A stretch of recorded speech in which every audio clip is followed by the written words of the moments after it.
Iba camino a la reunión por la herencia de mi esposo. Cuando subí al auto, un hombre sin hogar corrió y gritó: «Señora, no encienda ese coche, su nuera». Se me hieló la sangre, pero cuando llegué a la reunión, la sanguijuela se desmayó al verme. Estaba a punto de encender el motor cuando lo escuché. Un grito desgarrador que atravesó la mañana como un cuchillo. «Señora, no encienda ese coche». Mis manos se congelaron sobre el volante. El corazón me golpeó el pecho con tanta fuerza que pensé que se me saldría. Giré la cabeza y lo vi. Un hombre sucio, desaliñado, con la ropa rasgada y el cabello grasiento pegado a la frente. Corría hacia mí con los brazos extendidos, como si intentara detener una tragedia. «Su nuera estuvo aquí anoche». Sentí que el aire se me escapaba de los pulmones. «¿Adriana? ¿Mi nuera Adriana había estado cerca de mi auto? ¿En la madrugada?». El hombre golpeó la ventanilla con las palmas abiertas, dejando manchas de tierra sobre el cristal. Sus ojos, hundidos y enrojecidos, me miraban con una urgencia que no podía ignorar. No era la mirada de un loco. Era la mirada de alguien que había visto algo terrible. «No lo encienda, por favor. Vi lo que hizo». Bajé la ventanilla apenas unos centímetros, con la respiración entrecortada. ¿Qué viste?», susurré. Él retrocedió un paso, temblando. Ella y un hombre de traje. Abrieron el capó. Traían una bolsa pequeña. Yo estaba ahí, en la esquina. Nadie me ve, pero yo sí veo todo. Mis dedos soltaron las llaves. Cayeron sobre mi regazo con un ruido metálico que sonó demasiado fuerte en el silencio que siguió. Todo empezó a tener sentido de una manera horrible. Julián, mi esposo, había muerto hacía apenas 3 semanas. «Un infarto fulminante», dijeron los médicos. Pero yo sabía que algo no cuadraba. Julián era fuerte, cuidaba su salud. No bebía, no fumaba. Y de repente, se desvaneció en el hospital, rodeado solo por Adriana. Solo por ella. Y ahora este hombre, este desconocido que vivía en las sombras de la ciudad, me decía que mi nuera había tocado mi auto en plena noche. «¿Por qué me lo dices?», le pregunté, todavía con la voz rota. Él bajó la mirada. «Porque su esposo fue bueno conmigo una vez. Me dio comida cuando todos me escupían. Y anoche lo soñé. Me dijo que la cuidara a usted». Se me llenaron los ojos de lágrimas. Julián, siempre tan noble, siempre tan generoso. Y ahora, incluso desde donde estuviera, intentaba protegerme. Salí del auto con las piernas temblando. El sol de la mañana me golpeó la cara, pero sentí frío. Un frío que venía desde adentro. Caminé hasta el frente del coche, abrí el capó con manos torpes y lo que vi me quitó el aliento. Un cable estaba cortado, no roto, cortado, con precisión. Y junto al motor, escondida entre las piezas metálicas, había una pequeña bolsa de plástico con un líquido transparente que olía a gasolina. Mi cuerpo entero comenzó a temblar. Si hubiera encendido ese motor, si hubiera presionado el acelerador, todo habría explotado. Yo habría explotado. Me dejé caer contra el auto, con las rodillas flojas y la vista nublada.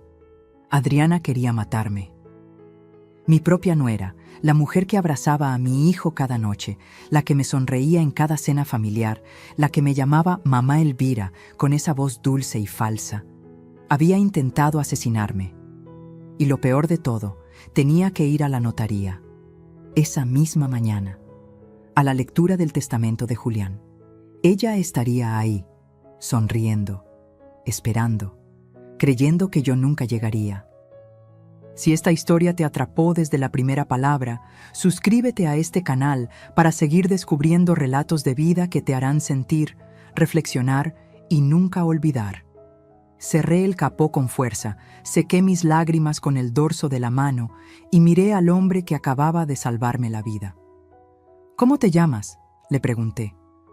«Todos me dicen el Flaco, señora». «Gracias, Flaco. Gracias por escuchar a Julián». Saqué todo el efectivo que tenía en mi bolso. No era mucho, pero era algo. Se lo puse en las manos. Vuelvo pronto, y cuando vuelva, quiero que me cuentes todo lo que viste, cada detalle. Él asintió, apretando los billetes contra su pecho como si fueran oro. Llamé a un taxi. No iba a arriesgar mi vida en ese auto. No todavía. Pero mientras el taxi avanzaba por las calles de la ciudad, una certeza fría y dura se instaló en mi pecho. Adriana había cometido un error. Me había subestimado. Creía que yo era solo una viuda vieja, débil, fácil de eliminar. Pero estaba equivocada, porque ahora yo sabía, y una mujer que sabe es peligrosa. La notaría me esperaba, mi nuera me esperaba, y yo iba a entrar por esa puerta como si nada hubiera pasado. Pero por dentro ya estaba en guerra, y esta vez no iba a perder. La sala de la notaría olía a papel viejo y a café recalentado. Las paredes color beige, los cuadros con marcos dorados, el escritorio de caoba. Todo parecía diseñado para dar solemnidad al momento. Pero yo no sentía solemnidad. Sentía náusea. Adriana ya estaba ahí cuando llegué, sentada junto a mi hijo Marcelo, con las piernas cruzadas y esa sonrisa perfecta que siempre usaba como máscara. Llevaba un vestido negro ajustado, discreto pero elegante, el cabello recogido en una coleta baja, aretes de perla, maquillaje impecable, la viuda perfecta, o eso quería parecer. Cuando me vio entrar, sus ojos se abrieron apenas un segundo más de lo normal. Fue un gesto casi imperceptible. Pero yo lo vi. Vi la sorpresa. Vi el miedo. Ella no esperaba que yo llegara viva. «Mamá». Marcelo se levantó de inmediato y me abrazó. Su cuerpo estaba tenso, cargado. Mi hijo había envejecido 10 años en 3 semanas. Tenía ojeras profundas, la barba sin arreglar, y cuando me apretó contra su pecho, sentí que temblaba. «Mi amor», susurré, acariciándole la espalda. «Estoy aquí». Adriana también se levantó. Caminó hacia mí con pasos medidos, casi teatrales, y me abrazó con esa calidez falsa que ya me revolvía el estómago. «Mamá Elvira», dijo con voz suave, «qué bueno que llegaste. Estábamos preocupados». Sus manos en mi espalda eran frías, su perfume demasiado dulce. Y cuando se separó, nuestros ojos se encontraron por un instante demasiado largo. Yo no aparté la mirada. Ella sí. «Bueno, comencemos». El licenciado Romero, un hombre de unos 60 años con lentes gruesos y corbata azul, abrió una carpeta de cuero sobre el escritorio. «Sé que este es un momento difícil para la familia Ortega, pero es necesario cumplir con los últimos deseos del señor Julián». A su lado, el joven abogado Germán Solís tomaba notas en silencio desde el rincón. Me senté frente al escritorio, Marcelo a mi derecha, Adriana a mi izquierda, tan cerca que podía escuchar su respiración. El licenciado comenzó a leer. Al principio, todo parecía normal. La casa principal quedaba a mi nombre. Las cuentas bancarias personales, también. Algunos terrenos en Puebla serían repartidos entre Marcelo y su hermana Sofía, que vivía en Monterrey y no pudo venir. Pero entonces llegó la parte que me hizo sentir como si el piso se abriera bajo mis pies. Y conforme a la disposición testamentaria modificada el 12 de agosto del año pasado. El licenciado hizo una pausa y me miró por encima de sus lentes. Sí. Las propiedades ubicadas en la colonia Roma, la bodega en Tlalnepantla y el departamento en Polanco quedan a nombre de la señora Adriana Salazar de Ortega. Silencio. Un silencio tan pesado que podía sentirlo aplastándome el pecho. ¿Qué? Mi voz salió apenas como un susurro. El licenciado carraspeó incómodo. Fue una modificación hecha por el señor Julián 3 meses antes de su fallecimiento. Firmada ante notario. Aquí está la documentación. Empujó unos papeles hacia mí. Mis manos temblaban tanto que apenas podía sostenerlos. Ahí estaba. La firma de Julián, su nombre, la fecha. Pero algo no cuadraba. Julián jamás me habría ocultado algo así. Jamás habría dejado propiedades millonarias a nombre de Adriana sin siquiera mencionármelo. Éramos un equipo, siempre lo fuimos. Mamá, papá me lo comentó. La voz de Marcelo sonó cansada, casi derrotada. Dijo que Adriana había sido un gran apoyo para él en los últimos meses, que quería asegurar nuestro futuro. Me giré hacia mi hijo con el corazón desgarrado. ¿Y tú lo sabías? ¿Lo sabías y no me dijiste nada? Marcelo bajó la mirada. No quería preocuparte. Pensé que papá te lo diría cuando fuera el momento. Adriana puso su mano sobre la de Marcelo. Un gesto posesivo, territorios marcados. Elvira, yo sé que esto es una sorpresa, dijo con esa voz controlada, casi compasiva. Pero Julián confiaba en mí. Él sabía que yo cuidaría de Marcelo, y de ti también, por supuesto. Sus palabras eran veneno envuelto en terciopelo. Me levanté de la silla. Las piernas me pesaban como si cargara piedras. Necesito aire. Salí de la sala antes de que alguien pudiera detenerme. El pasillo de la notaría era estrecho y frío. Me apoyé contra la pared, intentando respirar, intentando pensar. 3 propiedades, millones de pesos, a nombre de Adriana. Y ella había intentado matarme esa misma mañana. ¿Por qué? ¿Qué más quería? ¿Qué más le faltaba por quitarme? La respuesta llegó clara, brutal. Ella quería todo. Escuché pasos detrás de mí. Era Adriana. Salió de la sala con esa sonrisa inquebrantable, como si nada en el mundo pudiera tocarla. Elvira, entiendo que estés sorprendida, pero esto es lo que Julián quería. Deberíamos respetar su voluntad, ¿no crees? La miré fijamente. Cada músculo de mi cuerpo estaba tenso. ¿Tú estuviste cerca de mi auto anoche? Su sonrisa vaciló. Solo por un segundo, pero fue suficiente. ¿Qué? No, ¿por qué habría de...? Alguien te vio. Sus ojos se endurecieron. La máscara comenzaba a resquebrajarse. No sé de qué hablas, Elvira. Tal vez el estrés te está afectando. Deberías descansar. Se dio la vuelta y regresó a la sala, dejándome sola en ese pasillo helado. Pero algo había cambiado en mí. Ya no tenía miedo. Tenía claridad. Adriana había planeado todo esto. Manipuló a Julián. Falsificó documentos. Intentó matarme. Y ahora, frente a un notario, estaba cobrando su botín. Pero cometió un error. Me dejó viva. Y yo iba a usar cada segundo que me quedara para desenmascarar su traición, recuperar lo que era mío y hacer que pagara por lo que le hizo a Julián. Regresé a la sala. Me senté. Firmé lo que tenía que firmar. Pero por dentro ya había comenzado la guerra. Y esta vez iba a pelear hasta el final. Los días siguientes fueron una pesadilla silenciosa. Regresé a mi casa, esa casa que Julián y yo construimos juntos hace 30 años, y todo me parecía diferente. Las paredes ya no me protegían. Los muebles, los cuadros, las fotos enmarcadas, todo parecía susurrarme la misma pregunta. ¿Qué pasó realmente? No podía dormir, no podía comer. Cada vez que cerraba los ojos, veía la bolsa de gasolina escondida en el motor. Veía la sonrisa de Adriana. Escuchaba su voz dulce y venenosa. Y entonces comenzaron los rumores. Fue en el mercado donde lo escuché por primera vez. Había ido temprano a comprar verduras, intentando mantener algo de normalidad en mi vida destrozada. La señora Lupita, que vende chiles y jitomates en el puesto de la esquina, me saludó con esa sonrisa incómoda que la gente pone cuando no sabe qué decir. «Doña Elvira, qué gusto verla. ¿Cómo está?»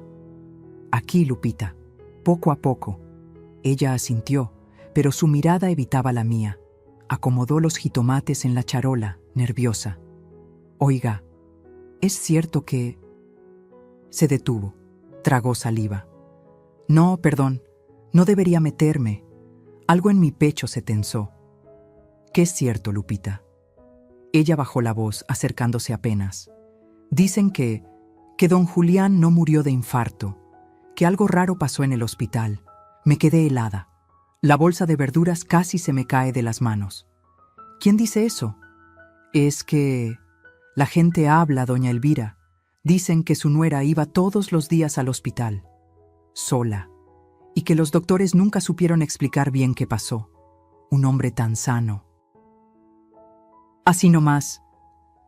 Hizo un gesto con la mano, como si algo se desvaneciera en el aire. No le respondí. Pagué, tomé mis cosas y salí de ahí con el corazón latiéndome en los oídos. Pero no terminó ahí. En la farmacia, la cajera me miró con lástima. En la panadería, 2 señoras dejaron de hablar en cuanto entré. Y en la esquina de mi calle vi a la vecina del número 12, doña Carmela, platicando con otra mujer. Cuando me vieron pasar, bajaron la voz y se voltearon. Pero alcancé a escuchar. Dicen que la nuera ya se quedó con 3 propiedades. Pobre doña Elvira. Y ella que la trataba como a una hija. Cada palabra era una puñalada. No era solo que Adriana me hubiera traicionado, era que toda la colonia lo sabía, o al menos lo sospechaba. Y yo no tenía pruebas, solo intuiciones, solo un vacío enorme donde antes estaba mi confianza. Esa noche, sola en la casa, me senté frente al escritorio de Julián. Era un mueble antiguo de madera oscura, con cajones profundos y una lámpara de escritorio que él usaba para revisar contratos. Abrí el primer cajón, papeles, facturas viejas, recibos de luz. El segundo cajón, libretas, plumas, una foto nuestra en Acapulco, sonriendo bajo el sol. Mis ojos se llenaron de lágrimas. Julián, ¿qué te hicieron?, susurré. Entonces vi algo que no había notado antes. En el tercer cajón, hasta el fondo, había una carpeta manila. Estaba escondida debajo de unos planos arquitectónicos viejos. La saqué con manos temblorosas. Adentro había estados de cuenta bancarios, pero no eran los que yo conocía. Era una cuenta que nunca había visto, a nombre de Julián y de Adriana. Sentí que el mundo se detenía. Movimientos bancarios, transferencias, 2 millones de pesos retirados en agosto, otro millón en septiembre, y luego, justo una semana antes de que Julián muriera, otra transferencia de 3 millones. 8 millones en total, 6 movidos antes de su muerte y 2 después. Sin mi conocimiento, busqué las fechas, las comparé con mi calendario. Todas esas transferencias se hicieron en días en que yo estaba fuera, visitando a mi hermana en Querétaro, en un retiro espiritual en Tepoztlán. Adriana había esperado el momento perfecto. ¿Y Julián? ¿Julián lo sabía? ¿O ella lo había engañado a él también? Mis manos temblaban tanto que los papeles se arrugaban entre mis dedos. Entonces sonó el teléfono. Era un número desconocido. Dudé, pero contesté. ¿Señora Elvira Montes? Sí, ¿quién habla? Soy el doctor Vargas. Trabajé en el Hospital San Rafael cuando su esposo estuvo internado. Mi respiración se cortó. ¿Qué necesita, doctor? Hubo una pausa larga, demasiado larga. Necesito hablar con usted, en persona. Hay algo que debió haberse investigado en su momento. Pero nadie quiso escucharme. El corazón me golpeaba tan fuerte que sentía el pulso en las sienes. ¿De qué está hablando? De las últimas horas de su esposo, de lo que encontramos en su sangre y de quién estuvo con él cuando todo pasó. Cerré los ojos. Las lágrimas corrieron libres, calientes, furiosas. Dígame dónde y cuándo. Mañana, a las 3 de la tarde, en la cafetería frente al hospital. Venga sola. Colgó. Me quedé ahí, sentada en el escritorio de Julián, con los estados de cuenta esparcidos frente a mí y el teléfono todavía en la mano. Los rumores eran ciertos. Algo horrible había pasado, y todos lo sabían, pero nadie se atrevía a decirlo en voz alta. Menos yo, porque yo ya no iba a callar. Mañana me enteraría de la verdad, de toda la verdad. Y si Adriana había matado a mi esposo, si había envenenado sus últimos días de vida para robarme todo, entonces ella también tendría que pagar. No importaba cuánto tiempo me tomara, no importaba cuánto me doliera. Julián merecía justicia, y yo iba a dársela. Esa noche no pude dormir. Me quedé despierta en la cama, mirando el techo, recordando, intentando encontrar el momento exacto en que todo comenzó a desmoronarse. El momento en que Adriana dejó de ser la nuera cariñosa y se convirtió en esto. Y entonces lo vi claro. Fue hace 4 años. Marcelo llegó a casa un domingo con ella, colgada de su brazo, sonriendo como si hubiera ganado la lotería. Tenía 28 años entonces. Él, 32. Mamá, papá, quiero presentarles a alguien muy especial. Adriana entró a nuestra sala con pasos seguros, casi ensayados. Llevaba un vestido blanco con flores pequeñas, el cabello suelto cayendo en ondas perfectas sobre sus hombros. Tacones bajos, maquillaje natural, todo calculado para parecer inocente. Mucho gusto, señora Elvira. Me extendió la mano con una sonrisa cálida. Marcelo me ha hablado tanto de usted.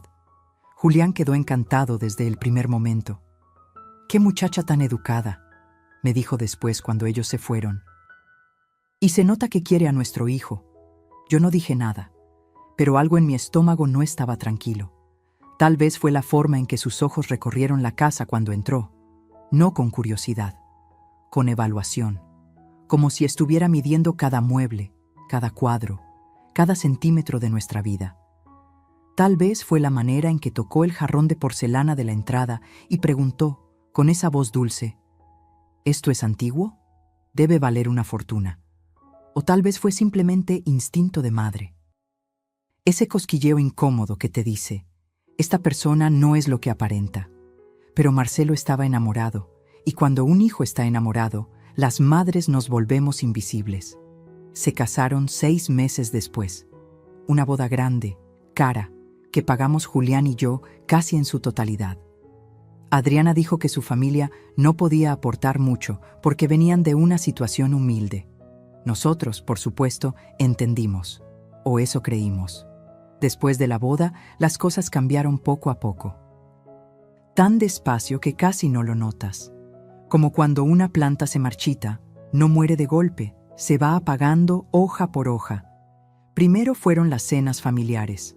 Adriana siempre tenía una excusa para llegar tarde o irse temprano.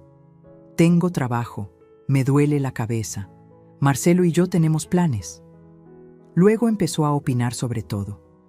Suegra, ¿no cree que esta sala necesita una renovación? Se ve un poco anticuada. Julián, he visto unas propiedades increíbles en Polanco. Deberían invertir antes de que suban más de precio. Marcelo me contó que tienen terrenos en Puebla. ¿No sería mejor venderlos y poner ese dinero a trabajar? Siempre hablaba de dinero, de inversiones, de propiedades. Y Julián, que era un hombre noble pero confiado, empezó a escucharla. Es inteligente, Elvira, me decía. Tiene visión para los negocios. Yo intenté advertirle, más de una vez. Julián, esa muchacha solo habla de dinero. ¿No te parece extraño? Él se reía. Estás exagerando, mi amor. Solo quiere ayudar. Pero yo no exageraba. Recuerdo el día en que encontré una tarjeta de crédito en el bolsillo de la chamarra de Julián. Una tarjeta que no reconocí. La revisé. Estaba a nombre de él, pero Adriana era la usuaria adicional. Gastos, cientos de miles de pesos en ropa, restaurantes, viajes, todo pagado por mi esposo. Cuando lo confronté, Julián se puso incómodo. Le presté la tarjeta un par de veces, para emergencias. ¿Emergencias? Le mostré el estado de cuenta. ¿Un bolso de 50,000 pesos es una emergencia? Elvira, por favor, es la esposa de nuestro hijo. ¿Qué quieres que haga? ¿Que le diga que no? Esa fue la primera vez que peleamos por ella, y no fue la última. Adriana comenzó a visitar a Julián en su oficina. Solo para pedirle consejos, decía Marcelo. Pero yo sabía que había algo más. Veía cómo mi esposo llegaba a casa cada vez más callado, más distante. Un día lo encontré en su estudio, con la cabeza entre las manos. ¿Qué pasa, mi amor? Nada. Estoy cansado. Julián, háblame. Él levantó la vista. Sus ojos estaban cansados, tristes. Firmé unos papeles que tal vez no debí firmar. Mi corazón se detuvo. ¿Qué papeles? Adriana me pidió que le ayudara con una inversión. Dijo que era urgente, que Marcelo estaba preocupado por el futuro. Yo solo quería ayudar. ¿Cuánto? 2 millones. Sentí que el piso se abría bajo mis pies. Julián. ¿Estás loco?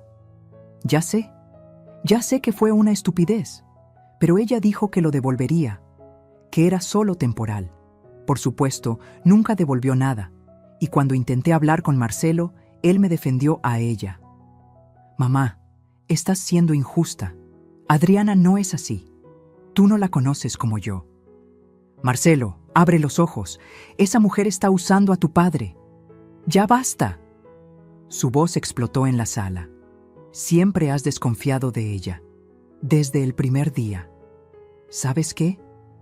Adriana tenía razón. Dijo que nunca me aceptaría ser feliz. Esas palabras me rompieron. Porque no eran las palabras de mi hijo. Eran las palabras de ella, saliendo de su boca. Adriana lo había envenenado. No con sustancias, con ideas, con mentiras. Con esa habilidad terrible que tienen algunas personas para hacerte dudar de tu propia realidad. Y mientras yo perdía a mi hijo, Julián se enfermaba. Empezó con cansancio. Luego, mareos. Luego dolores de estómago que los doctores no lograban explicar. ¿Es estrés?, decían. Descanse más. Pero yo sabía que no era estrés, porque cada vez que Adriana lo visitaba, Julián empeoraba. Hasta que un día, en el hospital, mientras yo estaba en Querétaro visitando a mi hermana enferma, Julián tuvo un paro cardíaco fulminante, y la única persona que estaba con él en ese momento era Adriana. Ahora, sentada en mi cama, con las sábanas frías y la casa en silencio, entendí todo. Adriana no había entrado a esta familia por amor. Había entrado a destruirnos. Y lo peor de todo, lo había logrado. Pero todavía quedaba una cosa que no pudo quitarme: mi voluntad de pelear. Mañana me reuniría con el doctor Vargas. Mañana sabría la verdad sobre lo que pasó en ese hospital. Y cuando tuviera las respuestas, Adriana descubriría que subestimó a la mujer equivocada. Porque una madre puede perdonar muchas cosas, pero nunca perdonará a quien le arrebató al amor de su vida. Y yo acababa de decidir que el perdón ya no era una opción. A la mañana siguiente desperté con una certeza helada en el pecho. Necesitaba pruebas, necesitaba algo concreto, tangible, que no pudiera ser ignorado o desechado como paranoia de viuda. Algo que incluso Marcelo no pudiera negar. Y ese algo estaba en mi cochera. Bajé las escaleras todavía en bata, con el cabello recogido en una trenza despeinada. El sol apenas comenzaba a colarse por las ventanas, tiñendo todo de naranja pálido. La casa olía a café viejo y a silencio. Me preparé una taza de té que no me tomé. Mis manos temblaban demasiado. A las 8 de la mañana llamé a don Servando. Él había sido el mecánico de confianza de Julián por más de 20 años. Un hombre de 60 y tantos, con manos manchadas de grasa y una honestidad a prueba de todo. Si alguien podía decirme la verdad sobre lo que había en mi auto, era él. «Doña Elvira», su voz sonó sorprendida al otro lado de la línea. «¿Cómo está? Cuánto lo siento por don Julián». «Gracias, Servando. Necesito que vengas a mi casa. Es urgente. ¿Le pasa algo al coche?» «No lo sé. Eso es lo que necesito que me digas». Hubo una pausa. «Voy para allá». Llegó media hora después, en su camioneta destartalada que olía a aceite quemado y a cigarro. Traía su caja de herramientas y esa expresión seria que ponía cuando las cosas eran importantes. «Muéstreme el auto, doña». Lo llevé a la cochera. Mi sedán gris estaba estacionado en el mismo lugar donde lo dejé después del grito del flaco. No lo había tocado desde entonces, no me había atrevido. Servando se agachó frente al capó, lo abrió con cuidado y durante varios minutos no dijo nada. Solo revisaba, tocaba, movía cables. Su ceño fruncido se fue haciendo cada vez más profundo. «Dios santo», murmuró. Mi estómago se contrajo. «¿Qué pasa?». Él sacó una linterna pequeña de su bolsillo y alumbró hacia el motor.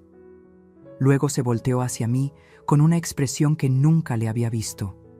Miedo puro. «Doña Elvira, ¿usted encendió este coche después de estacionarlo aquí?». «No, alguien me advirtió que no lo hiciera».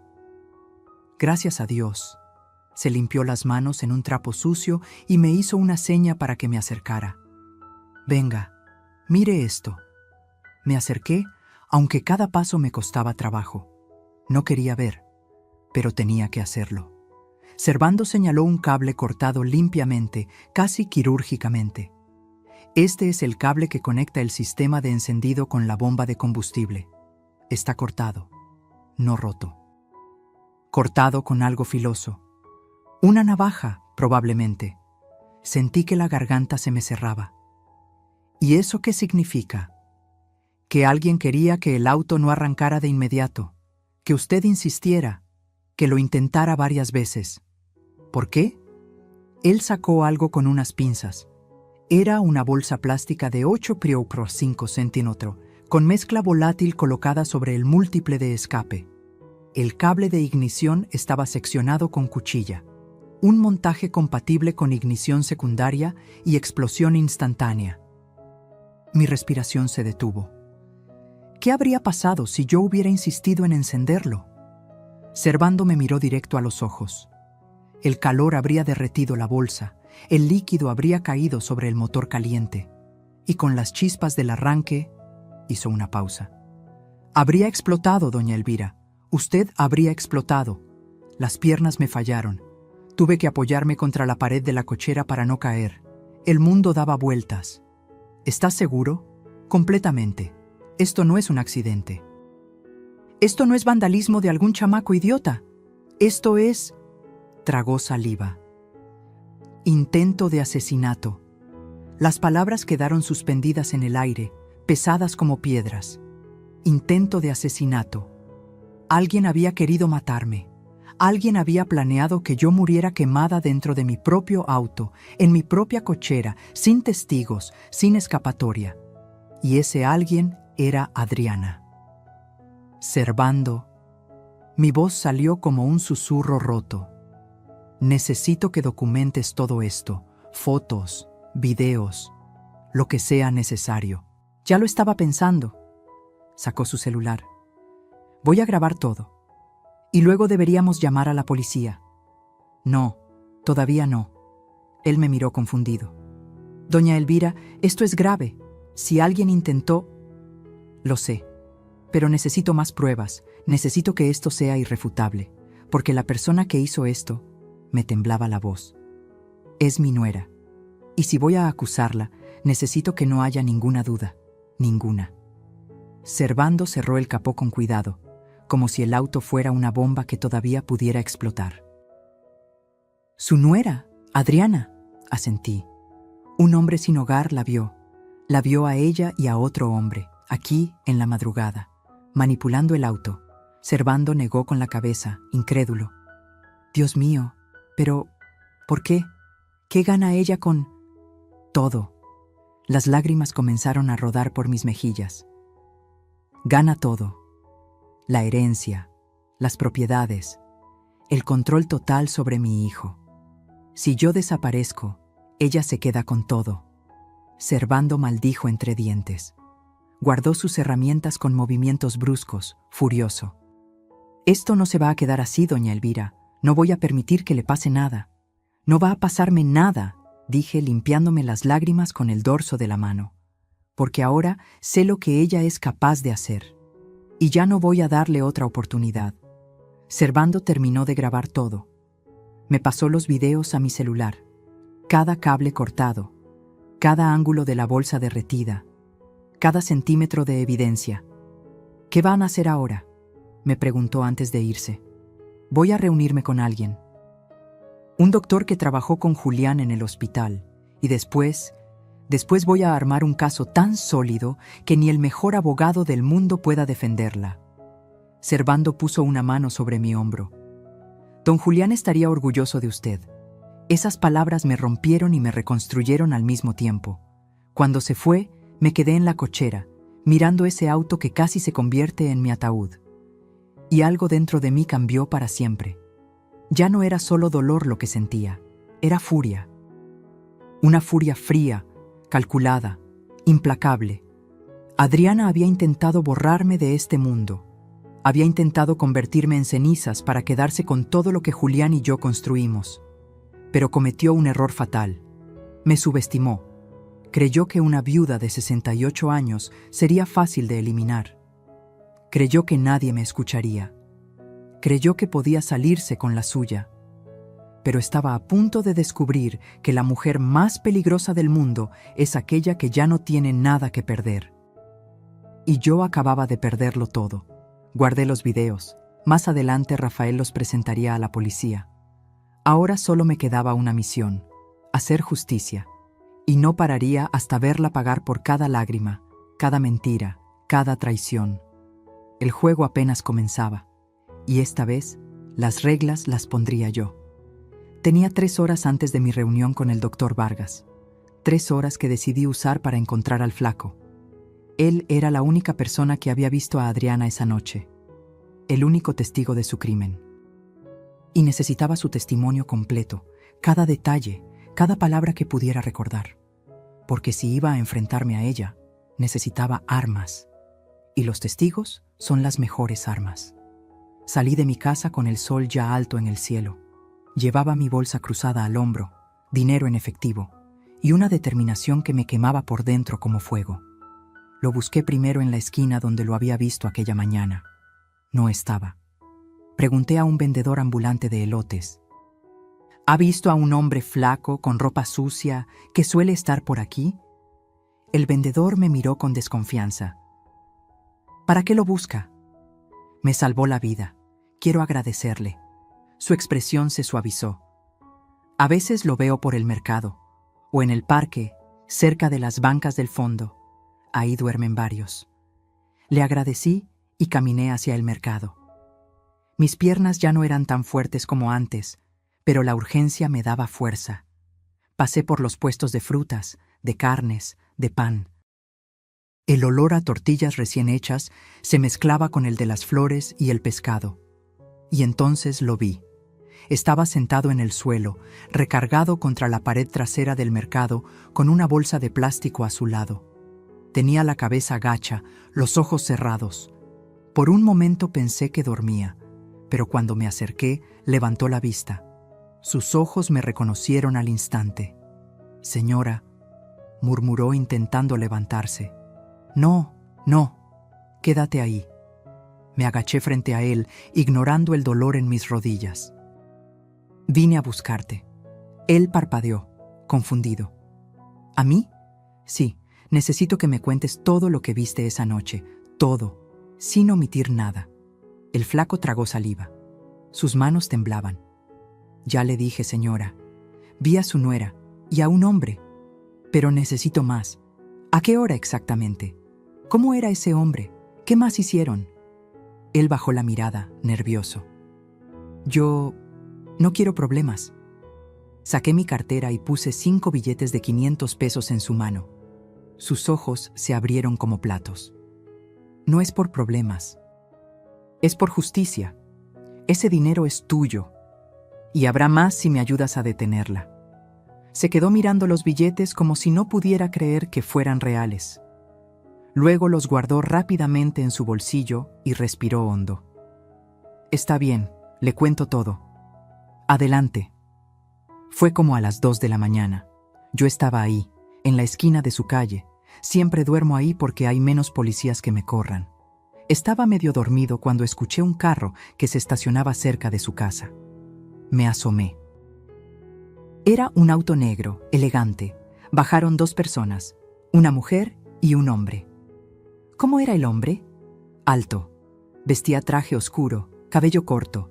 No pude verle bien la cara porque llevaba gorra, pero caminaba como alguien acostumbrado a mandar. ¿Me entiende? con la espalda derecha, sin miedo. Asentí, absorbiendo cada palabra. ¿Y la mujer? Esa sí la reconocí. La he visto antes en su casa. Es su nuera. Llevaba pantalones negros y una chamarra con capucha, pero la vi bien cuando pasó bajo el farol. Era ella, seguro. ¿Qué hicieron?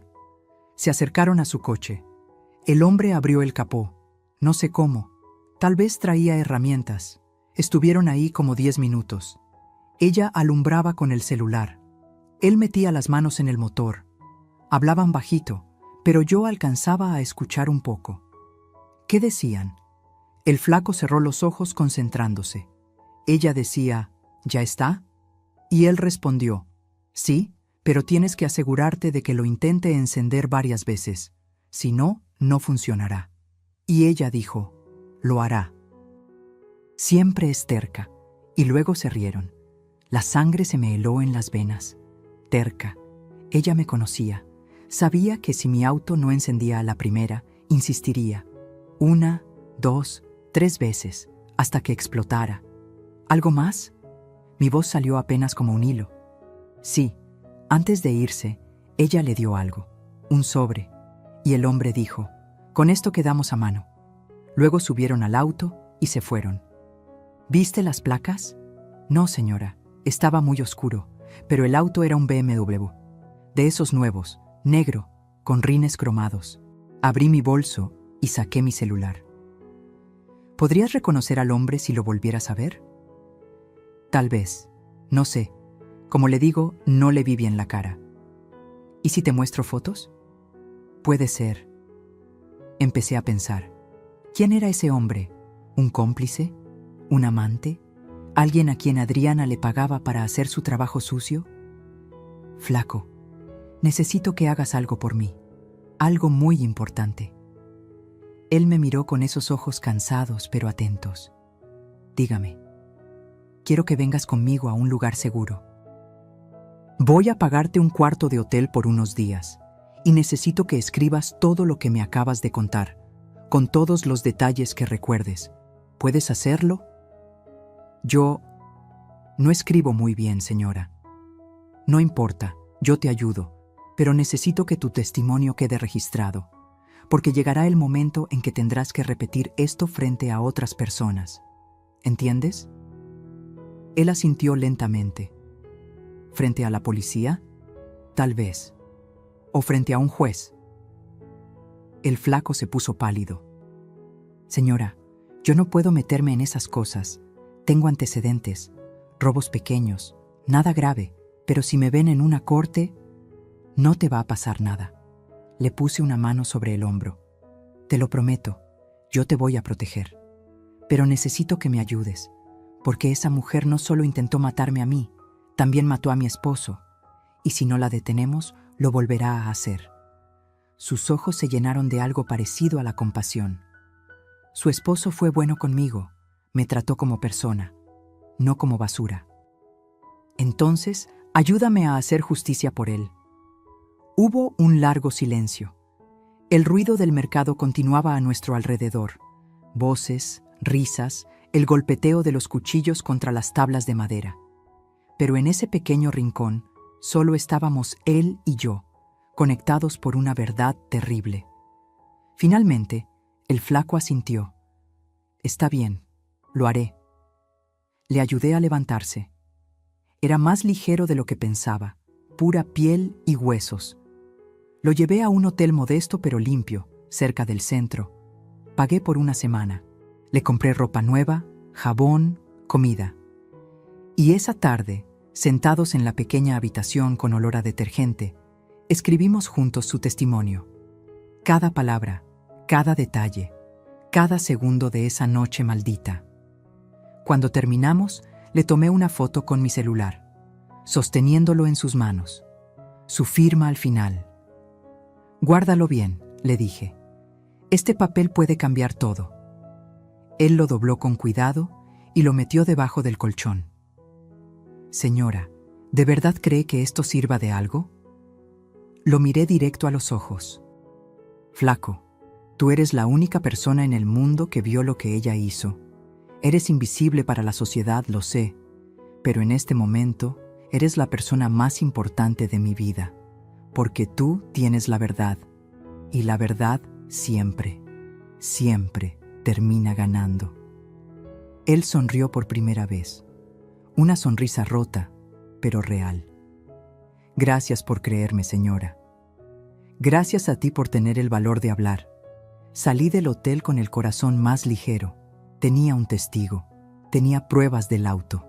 Y en una hora tendría las respuestas sobre lo que pasó en el hospital. Adriana había construido su imperio sobre mentiras, pero yo estaba a punto de derrumbarlo, pieza por pieza, hasta que no quedara nada. Llegué a la cafetería frente al hospital 15 minutos antes de las 3.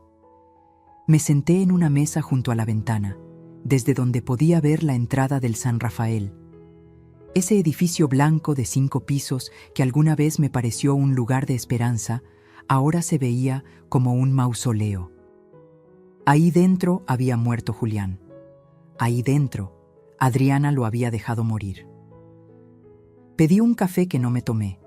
Solo lo sostuve entre mis manos, sintiendo el calor del vaso desechable, intentando calmar el temblor que no se iba. A las 3 en punto, un hombre entró a la cafetería. 50 y tantos años, cabello entrecano, bata médica debajo de una chamarra gris, lentes redondos, mirada seria. Me buscó con los ojos. Cuando me vio, asintió. Se acercó a mi mesa y extendió la mano. Señora Montes. Soy el doctor Vargas. Gracias por venir. Se sentó frente a mí, pidió un café negro y durante un momento no dijo nada. Solo me miraba, evaluándome, como si intentara decidir si yo era lo suficientemente fuerte para escuchar lo que tenía que decir.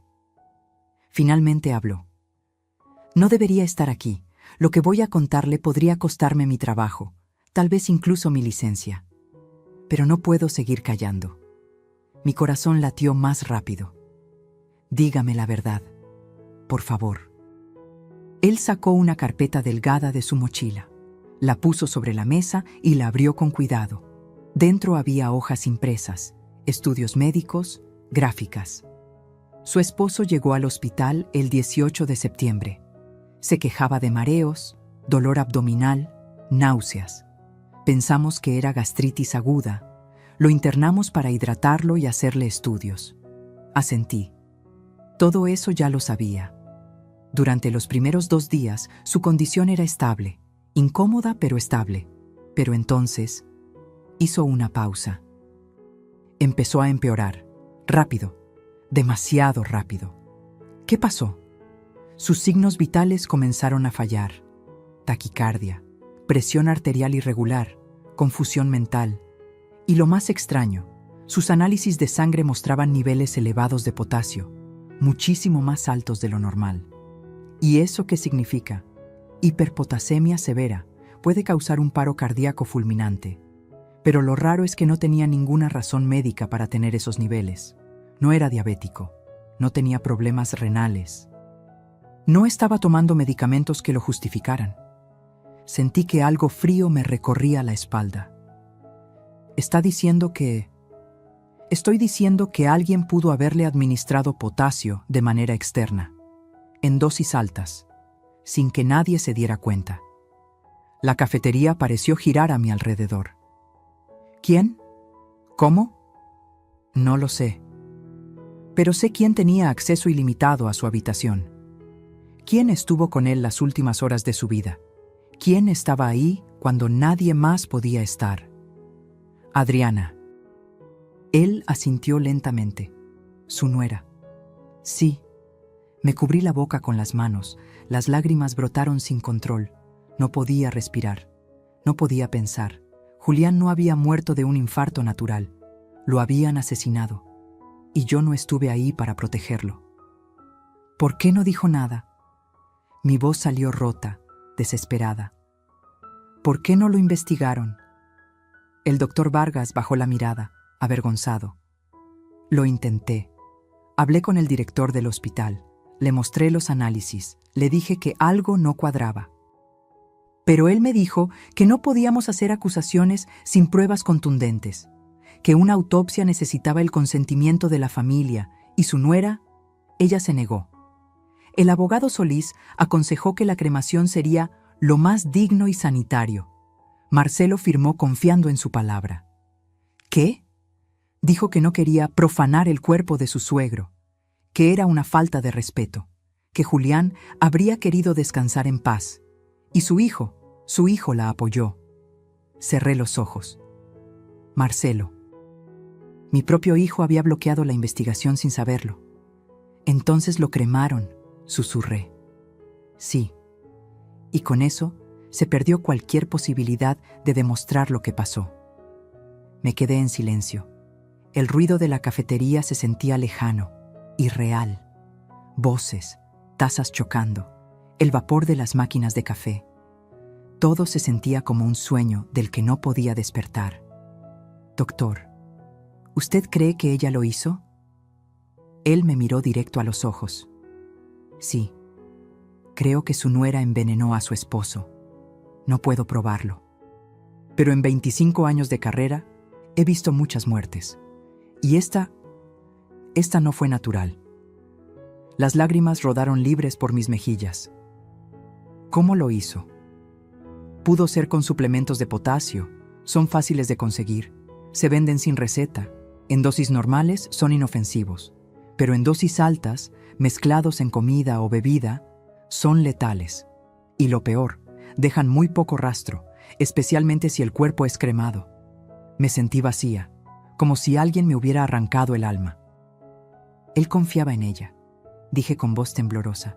Julián confiaba en todo el mundo. Era su mayor virtud y su perdición. Lo siento mucho, señora Montes. ¿Puedo quedarme con estos documentos?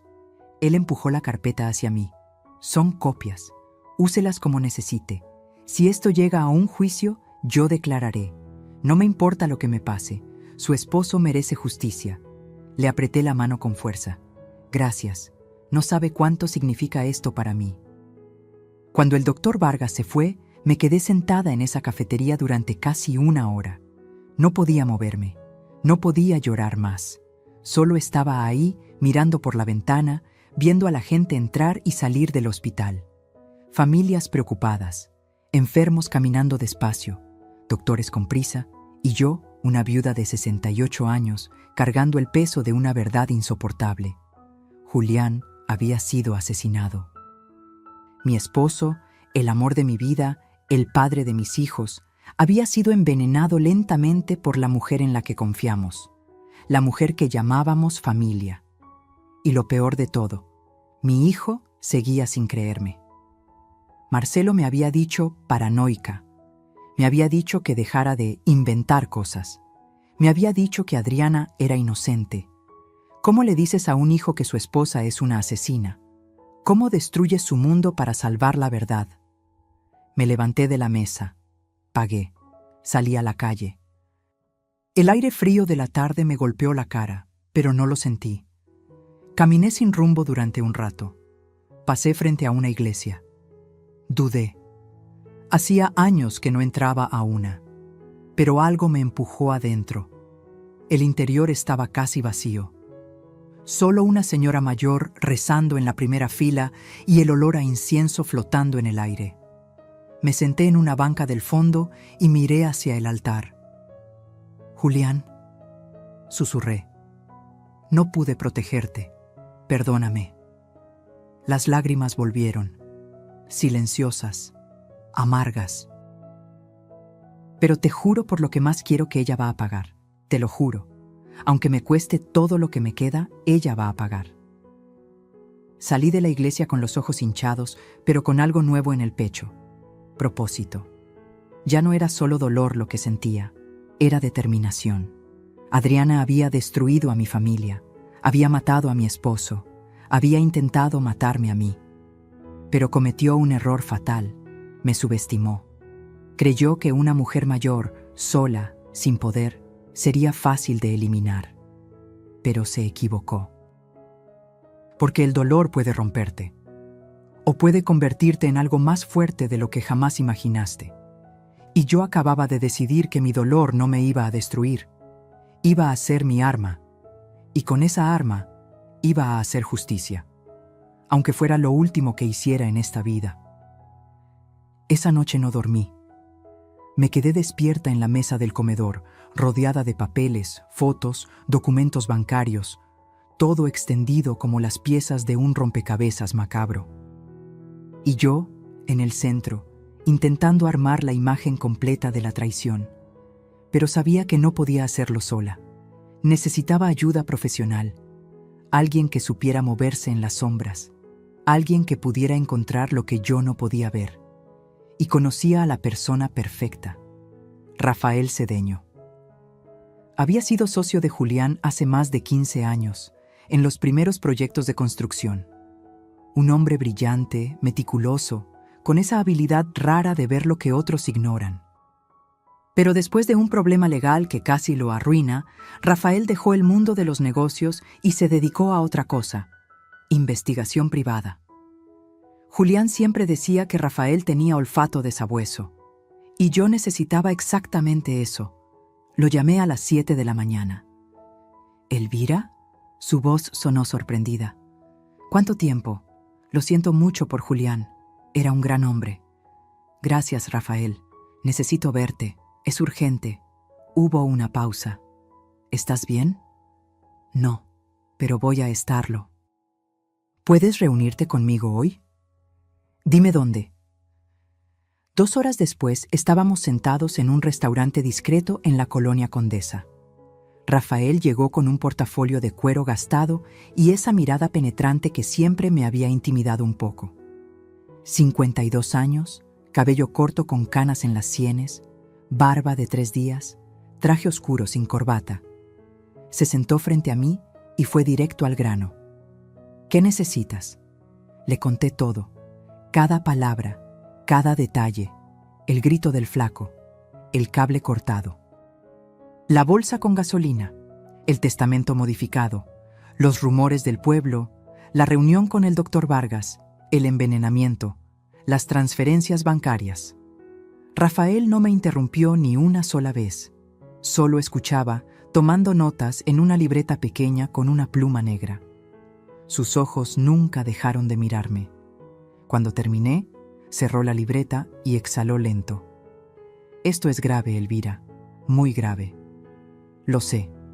Si lo que dices es cierto, tu nuera no solo es una ladrona, es una asesina. Por eso necesito pruebas. Pruebas que un juez no pueda ignorar.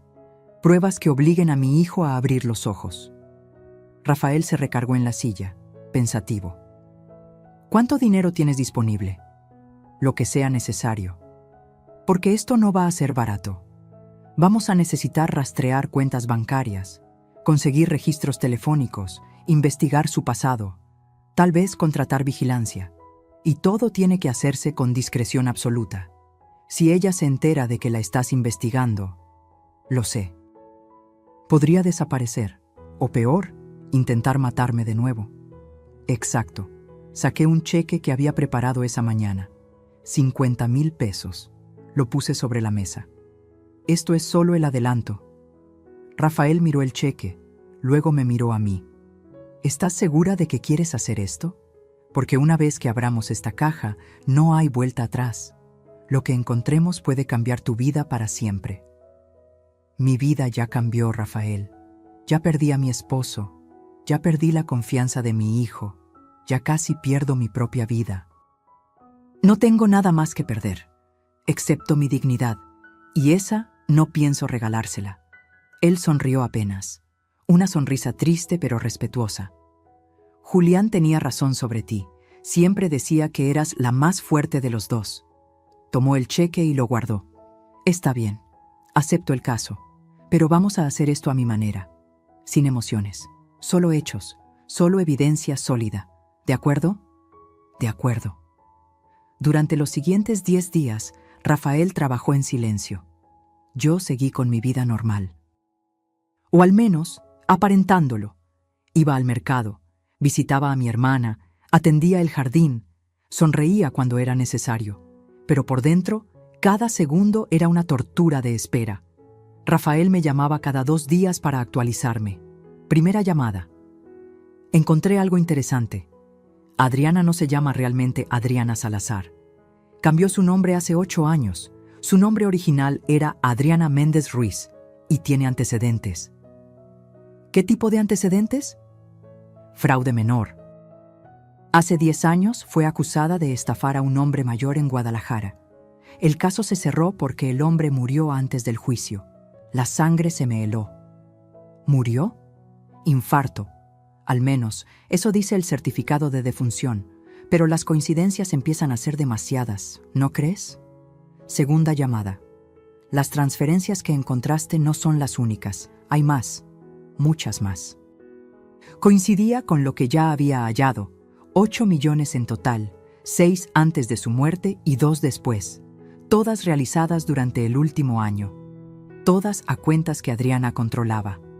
Pero lo interesante es que algunas de esas transferencias se hicieron desde su cuenta personal, después de que él estuviera hospitalizado. Eso es imposible.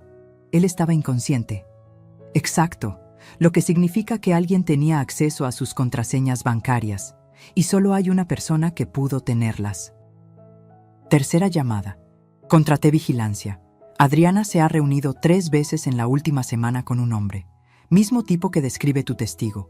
Alto, traje oscuro, BMW en negro. Conseguí fotos. Te las mando.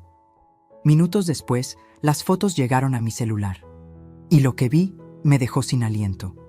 El hombre del traje era Germán Solís, abogado corporativo, especialista en herencias y testamentos, y el mismo abogado que estuvo presente el día de la lectura del testamento en la notaría. Todo empezó a encajar. Germán había ayudado a Adriana a falsificar los documentos, a cambiar el testamento, a mover el dinero, y probablemente él fue quien cortó el cable de mi auto aquella noche. No era solo una conspiradora, era una red completa. Cuarta llamada, la más importante. Elvira, necesito que vengas a mi oficina. Ahora, encontré algo que tienes que ver. Llegué en menos de media hora. Rafael me esperaba con la computadora encendida. En la pantalla había documentos escaneados. Mira esto. Amplió la imagen. Es el testamento modificado, el que se leyó en la notaría. Sí, ya lo vi. Ahora mira esto. Abrió otro documento. Esta es la firma de Julián en contratos antiguos. Fíjate en la inclinación de la J, en la forma de la O, en el espacio entre las letras. Lo vi. Ahora mira la firma en el testamento modificado. La comparación era evidente. No era la misma firma. Era buena, muy buena, casi perfecta, pero no era idéntica. Es falsa, susurré. Correcto. Julián nunca firmó ese testamento. Alguien lo hizo por él, y ese alguien es muy profesional. Probablemente Germán. Los abogados saben copiar firmas. Es parte de su entrenamiento forense. Sentí que las piernas me temblaban. Esto es suficiente, ¿verdad? Con esto podemos ir a la policía. Rafael negó con la cabeza. Es un buen inicio, pero no es suficiente para un arresto. Necesitamos más. Necesitamos una confesión, o al menos algo que los ate directamente al crimen. ¿Y cómo conseguimos eso? Él me miró con esa intensidad que me daba escalofríos, tendiéndoles una trampa. Mi corazón latió más rápido. ¿Qué tipo de trampa? Una que ellos no puedan rechazar. Una donde se sientan seguros, donde bajen la guardia y donde cada palabra que digan quede grabada. Sonreí por primera vez en días. Dime qué tengo que hacer. Y así comenzó la fase final de mi venganza. Ya no era solo una viuda buscando respuestas. Era una mujer armada con pruebas, con testigos, con un plan. Y Adriana estaba a punto de descubrir que el peor error que puedes cometer en la vida es subestimar a alguien que ya no tiene nada que perder. Porque cuando una mujer decide pelear por su verdad, no hay mentira lo suficientemente fuerte para detenerla. Y yo apenas estaba comenzando. El plan era simple pero peligroso. Rafael lo diseñó con precisión quirúrgica. Cada detalle, cada movimiento, cada palabra que yo tendría que decir. Tienes que hacerla sentir que ganó, me explicó en su oficina. Que ya no eres una amenaza, que te rendiste. Solo así bajará la guardia. ¿Y cómo hago eso?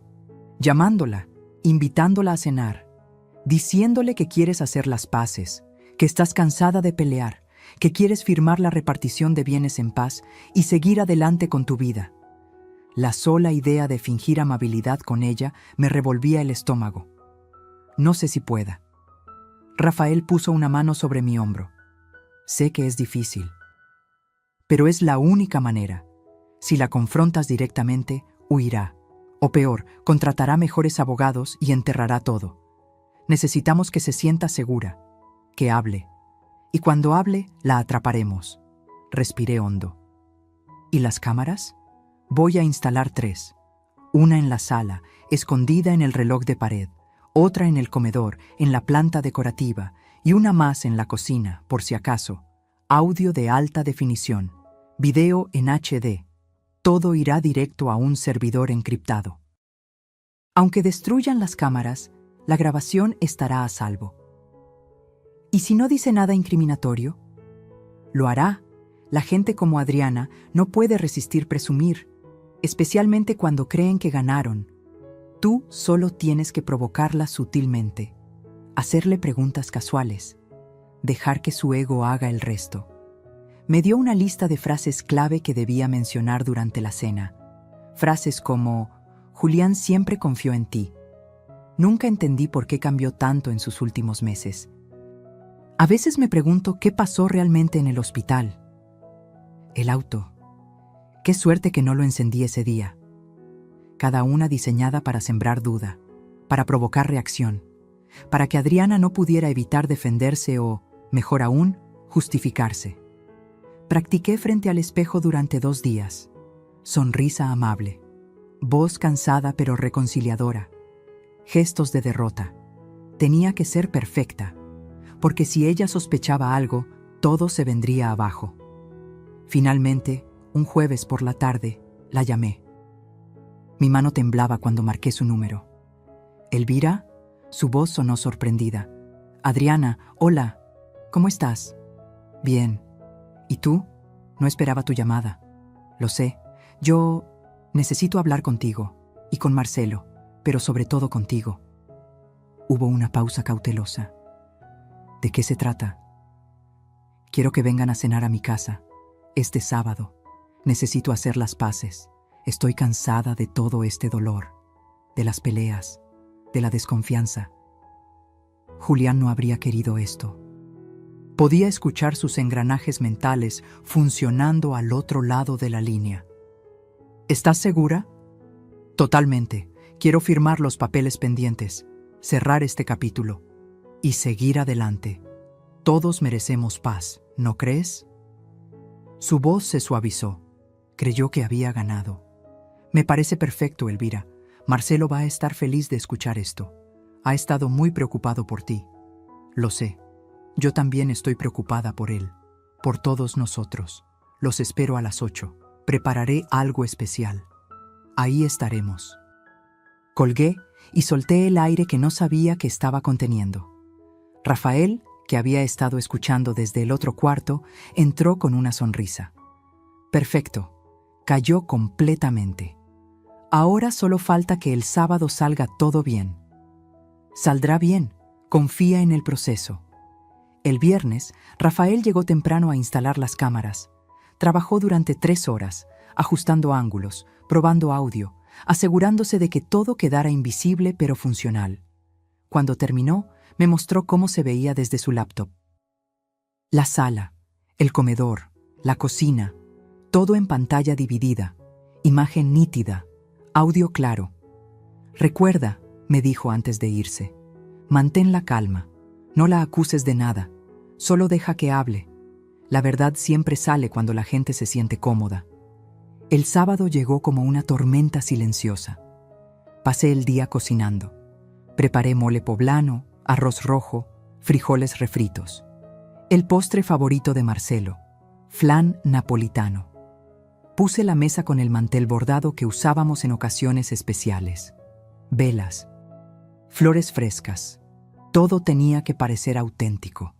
A las 8 en punto sonó el timbre. Abrí la puerta con una sonrisa que me dolía en el alma.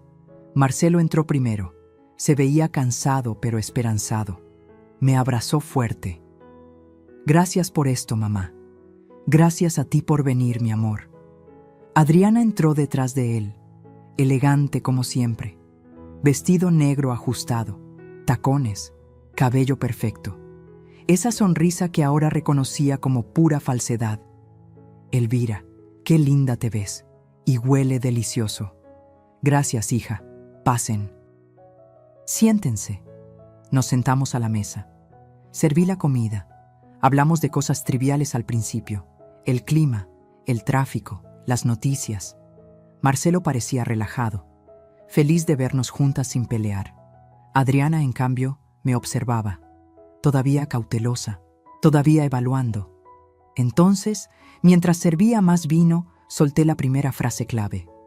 Sabes, Adriana, a pesar de todo, sé que Julián confiaba mucho en ti. Ella sonrió. Él era un hombre maravilloso, muy generoso. Lo era, a veces demasiado. Hice una pausa. Nunca entendí por qué cambió tanto en sus últimos meses. Se volvió tan distante. Adriana tomó un sorbo de vino, pensativa. Creo que estaba cansado. El trabajo, el estrés. Ya sabes cómo es esto de los negocios. Tal vez. Pero era extraño. Sobre todo cuando empezó a enfermarse. Los doctores nunca encontraron una explicación clara. La miré directamente a los ojos. Ella sostuvo mi mirada sin pestañear. A veces la vida es así, Elvira. Injusta, inexplicable. Supongo que sí.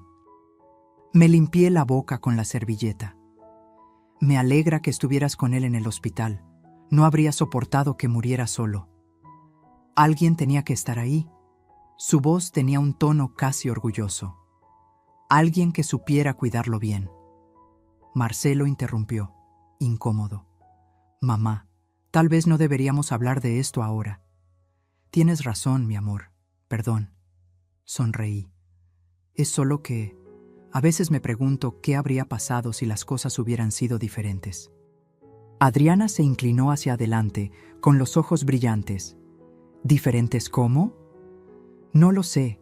Si yo hubiera estado ahí, si hubiera insistido en que lo revisaran más doctores, si... Hice una pausa dramática. Si hubiera encendido el auto ese día. El silencio que siguió fue eléctrico. Adriana parpadeó. Solo una vez, pero fue suficiente. ¿Qué auto?, preguntó, pero su voz sonaba forzada. Mi auto, hace unas semanas, tenía un problema mecánico extraño. El mecánico dijo que era casi como si alguien lo hubiera saboteado. Me reí suavemente. Pero eso sería ridículo, ¿verdad? Ella no respondió de inmediato. Sus dedos apretaron la copa de vino. Ridículo, repitió finalmente, pero su sonrisa ya no llegaba a sus ojos. Y yo supe en ese momento que la tenía. Que cada palabra que saliera de su boca a partir de ahora quedaría grabada. Y que la trampa acababa de cerrarse. Solo faltaba esperar a que ella misma se ahorcara con su propia lengua. Porque la verdad siempre encuentra la manera de salir, especialmente cuando la empujas con las preguntas correctas. La cena continuó durante otra hora. Yo seguía con mi papel de viuda cansada y reconciliadora. Adriana, en cambio, comenzaba a mostrar grietas, pequeñas, casi imperceptibles, pero estaban ahí. Se tocaba el cuello nerviosamente. Bebía vino más rápido de lo normal. Miraba hacia la puerta cada tanto, como si quisiera escapar. Pero lo más importante, hablaba demasiado. Empezó a presumir, a justificarse, a explicar cosas que nadie le había preguntado. Julián me pidió que me encargara de sus cuentas, porque confiaba en mí, dijo mientras cortaba un pedazo de flan. Decía que yo tenía mejor cabeza para los números que Marcelo. Sin ofender, amor. Marcelo sonrió incómodo. No te ofendas, mamá, pero es verdad. Yo siempre fui terrible con las finanzas. Lo sé, mi cielo. Miré a Adriana. Y es admirable que Julián confiara tanto en ti. Aunque debo confesar que me sorprendió que moviera tanto dinero sin decirme nada. Ella dejó el tenedor sobre el plato. Eran inversiones, oportunidades que no podían esperar. Él entendía eso. Por supuesto, aunque... Hice una pausa, como si recordara algo. El banco me llamó hace unos días. Dijeron que hubo transferencias después de que Julián estuviera en el hospital, inconsciente. Qué extraño, ¿no? Adriana se puso rígida. Deben estar equivocados. Los bancos cometen errores todo el tiempo. Tal vez. Sonreí dulcemente. O tal vez alguien tenía sus contraseñas. El silencio cayó como un yunque. Marcelo nos miraba confundido, sintiendo la tensión, pero sin entender su origen. Adriana, en cambio, me miraba fijamente. Sus ojos ya no eran dulces, eran duros, calculadores. Elvira, ¿a dónde quieres llegar con todo esto? A ningún lado, hija. Solo estoy tratando de entender cómo funcionaban las cosas, para cerrar este capítulo en paz, como dijimos. Ella no respondió. Solo tomó su copa de vino y la vació de un trago. Entonces decidí lanzar el golpe final. ¿Sabes? Conocí a alguien hace unas semanas, un hombre sin hogar. Me contó una historia muy interesante sobre una mujer y un hombre en traje negro que estuvieron cerca de mi auto una noche. La copa casi se le cae de las manos. ¿Qué? Sí. Qué coincidencia, ¿verdad? Justo la noche antes de que descubriera el problema mecánico. Adriana se puso de pie bruscamente. La silla rechinó contra el piso. No tengo que escuchar esto. Marcelo, nos vamos. Pero Marcelo también se había puesto de pie, mirándome con una mezcla de confusión y enojo. Mamá, ¿qué está pasando? ¿De qué hablas? Pregúntale a tu esposa, dije con voz tranquila pero firme. ¡Esto es ridículo! Adriana agarró su bolso. Tu madre está paranoica, Marcelo. Ya te lo dije. Necesita ayuda profesional. ¿Paranoica? Me levanté despacio, manteniendo la calma. ¿Sabes qué es gracioso, Adriana? Que una paranoica no tendría esto. Saqué mi celular y puse sobre la mesa las fotos que Rafael me había enviado. Adriana con Germán Solís. En restaurantes, en estacionamientos, en su auto. Los ojos de Marcelo se abrieron como platos. ¿Qué es esto? Tu esposa con el abogado que modificó el testamento de tu padre. El mismo abogado que estuvo presente en la lectura. El mismo hombre que, según mi testigo, la ayudó a sabotear mi auto. Adriana retrocedió, pálida. Eso no prueba nada. Germán es un colega, un amigo. Un amigo que te ayudó a robar 8 millones de pesos. Un amigo que falsificó la firma de Julián. Un amigo que intentó matarme. Mientes. ¿Quieres que llame al doctor que atendió a tu suegro? ¿El que encontró niveles anormales de potasio en su sangre? ¿El que sospechó que fue envenenado? Marcelo dio un paso atrás, como si lo hubieran golpeado. No, no puede ser. Adriana se volvió hacia él, con lágrimas falsas brotando de inmediato. Amor, no le creas. Está inventando todo. Está celosa. Siempre me ha odiado. Pero Marcelo la miraba diferente ahora, como si la viera por primera vez. Por un instante, su voz tembló. Yo solo quería que me respetaran. Siempre fui la invitada, nunca la dueña. Luego volvió a endurecerse. Tu padre era un idiota. ¿Es verdad? Su voz salió quebrada. ¿Envenenaste a mi padre? No. Claro que no. Esto es una locura. Respóndeme. Su grito resonó en toda la casa. Adriana abrió la boca. Luego la cerró. Sus ojos se movían de mí a Marcelo, buscando una salida que no existía. Y entonces hizo lo peor que pudo haber hecho. Sonrió. Una sonrisa fría, calculadora, vacía de cualquier pretensión de inocencia. Tu padre era un idiota, dijo con voz cortante. Un viejo tonto que firmaba lo que fuera con tal de que lo hicieran sentir importante. Fue tan fácil manipularlo que hasta daba risa. Marcelo retrocedió como si lo hubieran apuñalado. Dios mío. ¿Y sabes qué? Continuó Adriana, ahora sin freno. Me arrepiento de solo una cosa, de no haber terminado el trabajo con ella también. Me señaló con desprecio.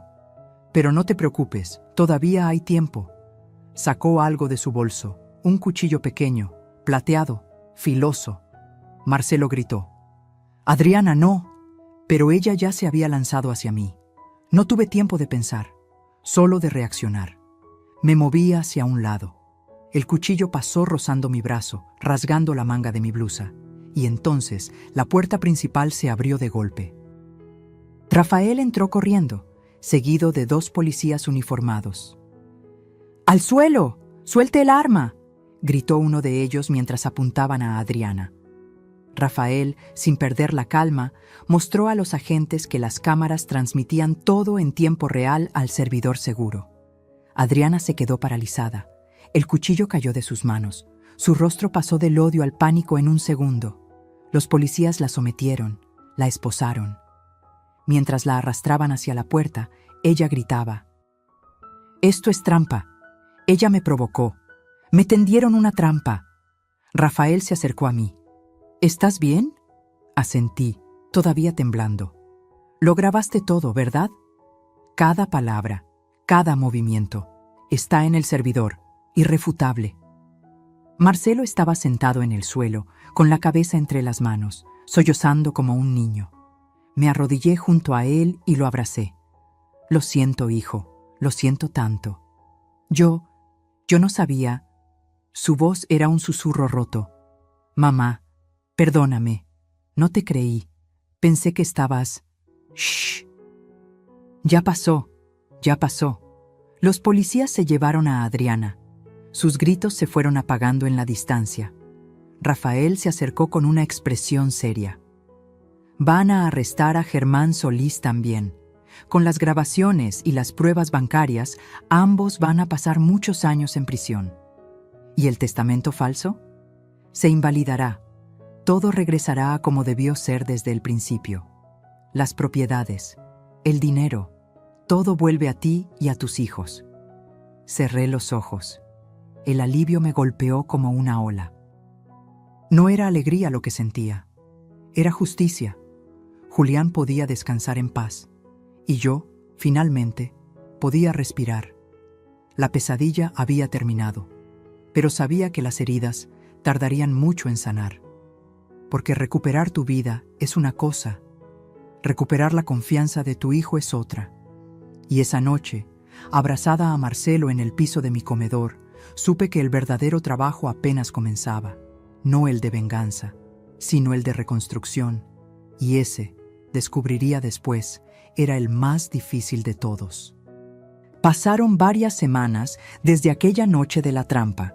El tiempo ya no se medía en días, sino en audiencias y declaraciones. Los siguientes meses fueron un huracán de abogados, declaraciones, audiencias y papeles. Adriana fue acusada formalmente de fraude, falsificación de documentos, intento de homicidio y, aunque no pudieron probarlo completamente por la cremación del cuerpo, conspiración en la muerte de Julián. Germán Solís, el abogado cómplice, fue arrestado en su oficina 2 días después. Las pruebas eran abrumadoras, las grabaciones, las transferencias bancarias, y el testimonio del flaco, el hombre sin hogar que lo vio todo, selló la culpabilidad de ambos. No tuvieron defensa. El juicio duró 4 meses. Yo asistí a cada audiencia, sentada en la misma banca, con la misma ropa oscura, mirando fijamente a Adriana cada vez que entraba esposada a la sala. Ella nunca me devolvió la mirada. Su abogado intentó todo. Alegó locura temporal, luego manipulación psicológica, luego que yo la había provocado, que todo fue defensa propia. Pero las grabaciones no mentían, las cámaras no tenían sesgo, y el jurado, 12 personas que no la conocían, vieron lo mismo que yo había visto desde el principio. Una mujer sin escrúpulos, capaz de cualquier cosa por dinero. El día del veredicto, la sala estaba llena. Familiares, periodistas, curiosos atraídos por el escándalo. Marcelo estaba sentado a mi lado, pálido, con las manos entrelazadas sobre las rodillas. Había perdido tanto peso en esos meses que parecía otra persona. Cuando el juez pidió al jurado su veredicto, el silencio fue absoluto. ¿Han llegado a un veredicto? Sí, su señoría.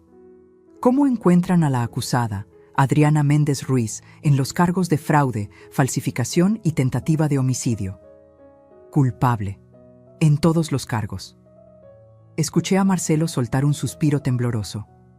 Yo no sentí nada. Solo un vacío extraño, como si algo dentro de mí se hubiera apagado y no pudiera volver a encenderse. El juez golpeó el mazo. La sentencia será de 18 años de prisión sin posibilidad de libertad condicional antes de cumplir al menos 12 años. 18 años. Adriana tenía 32. Saldría a los 50, si es que salía. La vi levantarse, esposada, escoltada por 2 oficiales. Por un momento giró la cabeza hacia mí. Nuestros ojos se encontraron. No había rabia en su mirada. No había arrepentimiento, solo vacío. Y entonces la sacaron de la sala. Germán Solís recibió 15 años. Su carrera destruida. Su reputación en ruinas. Después de la sentencia, Rafael me esperaba en el pasillo del juzgado. Se hizo justicia, dijo. Yo asentí, pero no pude sonreír. ¿Por qué no me siento mejor? Él puso una mano sobre mi hombro. Porque la justicia no borra el dolor, Elvira. Solo cierra el círculo. El resto lo tienes que hacer tú. Tenía razón. 2 semanas después, el testamento falso fue oficialmente anulado. Las 3 propiedades que Adriana había robado fueron devueltas a mi nombre. Los 8 millones de pesos que había movido fueron rastreados y recuperados. Todo lo que Julián construyó durante su vida volvió a donde siempre debió estar, con su familia legítima. Pero el dinero ya no me importaba. Lo que me importaba era otra cosa. Una tarde de domingo, Marcelo vino a visitarme. Traía flores, lirios blancos, mis favoritos. Nos sentamos en la terraza, bajo el sol suave de la tarde, con el sonido de los pájaros de fondo. Durante mucho tiempo no hablamos. Finalmente, él rompió el silencio. Mamá, nunca te voy a poder pedir suficiente perdón. No necesitas hacerlo. Sí necesito. Su voz se quebró. Te fallé. Fallé a papá. Dejé que esa mujer destruyera todo. Y lo peor es que no te creí. Te llamé paranoica. Te di la espalda cuando más me necesitabas. Puse mi mano sobre la suya. Estabas enamorado. Y el amor ciega. Lo sé mejor que nadie. No es excusa. No, pero es una explicación. Lo miré a los ojos. Hijo, Adriana no te engañó solo a ti. Nos engañó a todos. Era muy buena en lo que hacía. Demasiado buena. Y tú solo querías ser feliz. No hay nada de malo en eso. Las lágrimas rodaron por sus mejillas. ¿Cómo puedes perdonarme? Porque eres mi hijo, y porque sé que tu padre también te habría perdonado. Él te amaba, y donde quiera que esté, sé que solo quiere verte feliz. Marcelo se derrumbó. Lloró como no lo había hecho en años, y yo lo abracé, como cuando era niño, como cuando se caía y venía corriendo a buscar consuelo en mis brazos, porque eso nunca cambia. Un hijo siempre será tu hijo, sin importar cuánto tiempo pase, sin importar cuántos errores cometa. El amor de una madre no tiene condiciones. Ese mismo mes tomé una decisión.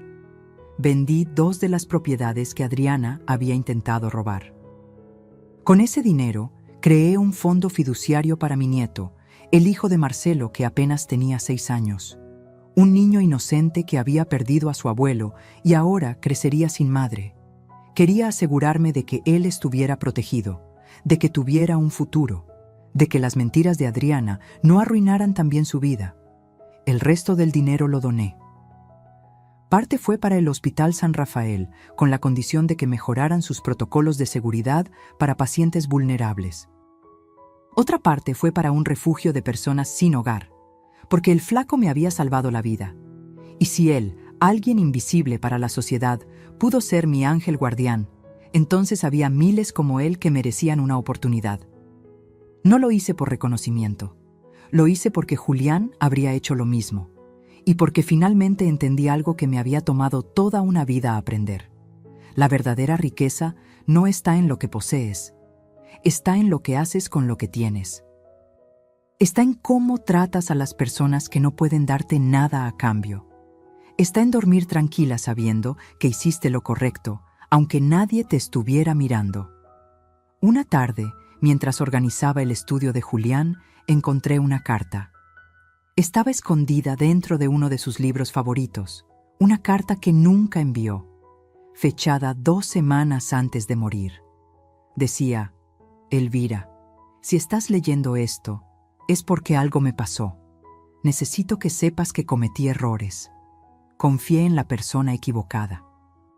Dejé que alguien entrara demasiado en mi vida, en nuestras finanzas, en nuestra familia. Y ahora tengo miedo. Miedo de lo que pueda pasar. Si algo me sucede, por favor, no confíes en nadie. Investiga. Pelea. Porque sé que eres más fuerte de lo que crees. Siempre lo has sido. Te amo. Y lo siento. La carta cayó de mis manos. Julián lo sabía. En algún nivel, sabía que Adriana era peligrosa y había intentado advertirme, pero no llegó a tiempo. Me senté en su silla, rodeada de sus libros, de su olor que todavía impregnaba el cuero del escritorio, y lloré, no de tristeza, sino de cierre, porque finalmente podía decirle: ya está, mi amor, ya hice lo que tenía que hacer, ya te defendí, ya nos defendí, ahora puedes descansar.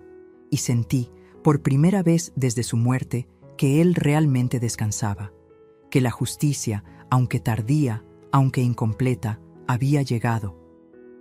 Y que yo, una mujer de 68 años que había sido subestimada, traicionada, casi asesinada, había ganado, no con rabia, no con venganza, sino con dignidad, y esa, descubrí, era la victoria más poderosa de todas. 6 meses después del juicio, una mañana de diciembre, desperté con una necesidad que no podía ignorar. Tenía que verlo, al flaco, al hombre que sin saberlo había cambiado el curso de todo. El hombre que con un solo grito desesperado me había salvado la vida y desencadenado la justicia. Hacía tiempo que no lo veía. Después del juicio, le había conseguido trabajo en una pequeña empresa de limpieza. Le había pagado un cuarto modesto en una vecindad. Le había dado dinero para ropa, comida, medicinas. Pero nunca le había dicho gracias. No de verdad, no de la forma en que merecía. Lo busqué durante 2 días. No estaba en su trabajo, no estaba en su cuarto. Nadie lo había visto. Y entonces, una tarde fría, lo encontré.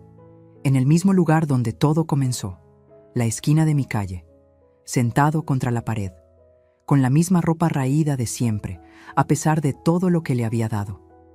Me acerqué despacio. Él levantó la vista y me reconoció. Señora Elvira. Flaco, te he estado buscando. Él sonrió con tristeza. Lo siento, es que no pude quedarme en el cuarto. No pude seguir en el trabajo. No encajo ahí. La calle es mi casa. Siempre lo ha sido. Me senté a su lado. Ignoré las miradas de la gente que pasaba. Ignoré el frío del concreto. Ignoré todo excepto a él. No vine a regañarte, vine a agradecerte. Él negó con la cabeza. No tiene nada que agradecer. Tengo todo que agradecer. Saqué un sobre de mi bolso. Sin ti, yo estaría muerta. Sin tu grito, sin tu valentía, Adriana se habría salido con la suya. Por eso quiero darte esto. Le extendí el sobre. Él lo abrió con manos temblorosas. Dentro había un cheque, 100,000 pesos. Sus ojos se llenaron de lágrimas.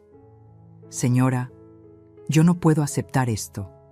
Sí puedes, y lo harás, porque te lo ganaste. Haz lo que quieras con ese dinero. Viaja, descansa, o dónalo si quieres, Pero tómalo, porque es tuyo, porque salvaste una vida, y eso no tiene precio. Él apretó el cheque contra su pecho, sollozando en silencio. No fue solo mi mérito, dijo entre lágrimas. Fue su esposo, él me habló esa noche. Me quedé inmóvil. ¿Qué? Lo soñé. Clarito. Estaba dormido en esa esquina, y de repente lo vi, parado frente a mí, con un traje gris, sonriendo. Me dijo: «Cuida a mi esposa, está en peligro, no dejes que encienda el auto». Y cuando desperté, usted estaba ahí, subiendo al coche, y yo grité. No sé por qué, solo grité. Las lágrimas rodaron libres por mis mejillas.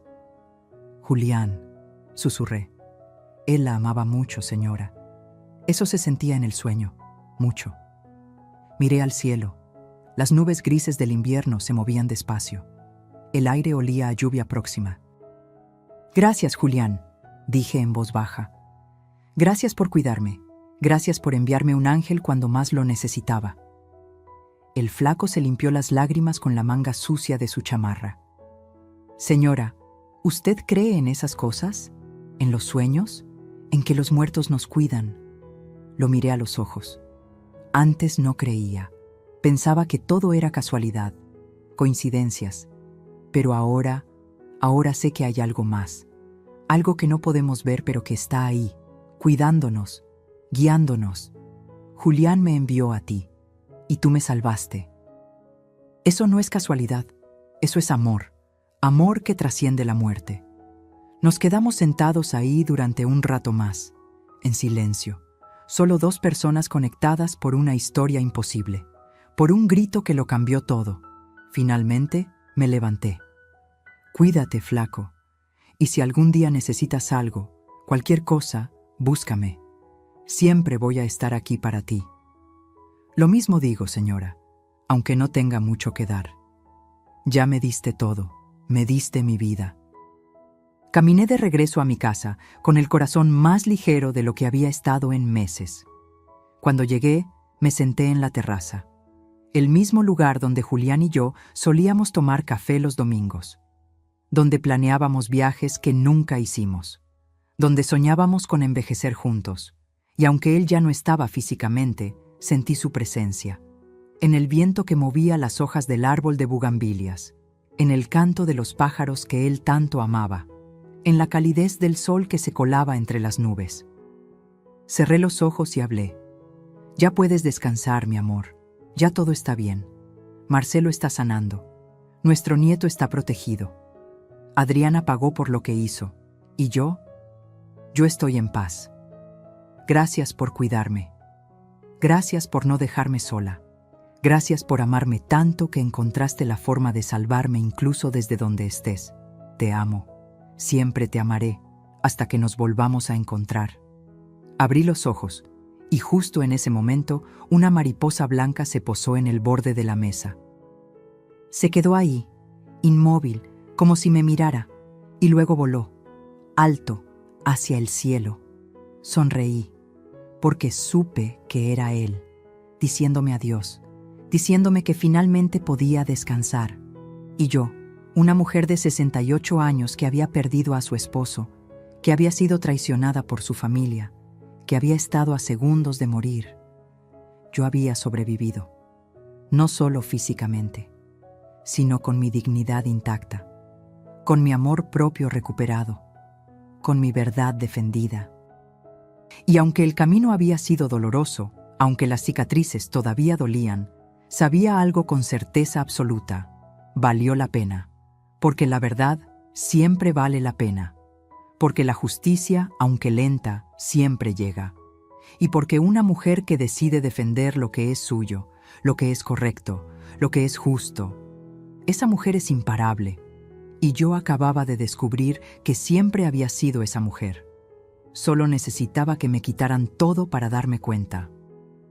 Mi amba se fue por fin.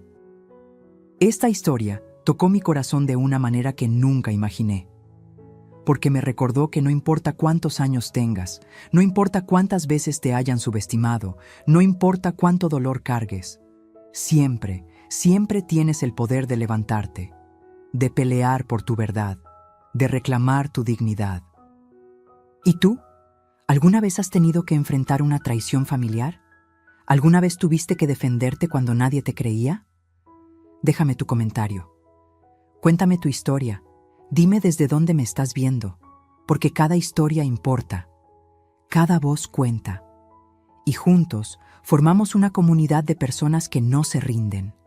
Si esta historia te conmovió, si te hizo sentir algo, si te dejó pensando, dale like, compártela con alguien que necesite escucharla. Y suscríbete para seguir compartiendo historias de vida reales que te recuerden que nunca, nunca estás solo. Porque la verdadera riqueza no está en lo que posees, sino en lo que no permites que te quiten. Y lo más valioso que tienes es tu dignidad. Nunca, nunca la vendas. Nos vemos en la próxima historia. Con cariño, tu narradora de historias que nunca se rinde.